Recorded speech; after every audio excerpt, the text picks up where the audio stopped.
وہ ہے جہاں نور فاطمہ جلوگر ہے. لیکن بات یہ ہے کہ صادق آل محمد نے کیوں فرمایا کہ علی کا حرم نجف ہے لیکن ہم اہل بیت کا حرم، یہ وہاں سے کیا سلسلہ شروع ہوتا ہے؟ اس واقعے کو آپ نظر میں رکھیے. اس واقعے سے سمجھ میں آئے گا کہ کیوں آپ نے اپنے یعنی حضرت امیر کے بعد والی شخصیات کے لیے فرمایا کہ ہمارا حرم. کیوں ایسا کیوں فرمایا؟ اس لیے کہ جب خداوند متعال نے نور فاطمہ کو بنایا اور جلوہ گر ہوا فخرت الملائکہ ساجدین، روایت میں سارے ملائکہ سجدے میں گر گئے، تاب نہیں لا سکے.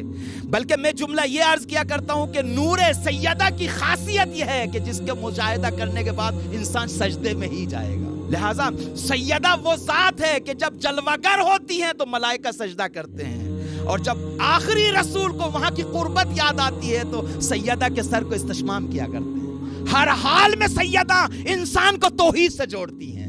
کیا مقام ہوگا اس ذات کا. بہرحال لیکن جب ملائکہ نے سر اٹھایا سجدہ کرنے کے بعد سوال کیا یہ کس کا نور ہے؟ آپ نے خداوند متعال نے فرمایا ھذا نور من نوری، یہ میرا نور ہے. بہت مفصل روایت ہے امام باقر سے.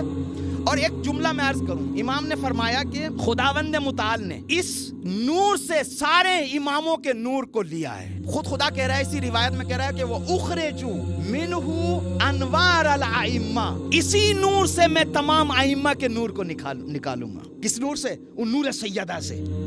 یہ وہ نور ہے کہ جس سے تمام ائمہ کا نور. اب آپ مجھے یہ بتائیے کہ جب مرحوم نجفی سے کیا فرمایا حضرت نے کہ قوم سیدہ، قوم جناب شہزادی کا روزہ قبر جلوہ گاہ نور سیدہ ہے.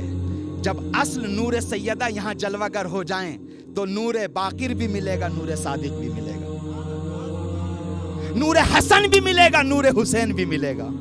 لہٰذا جب ان کے نور یہاں پائے جائیں گے تو انہی کا حرم کہلائے گا.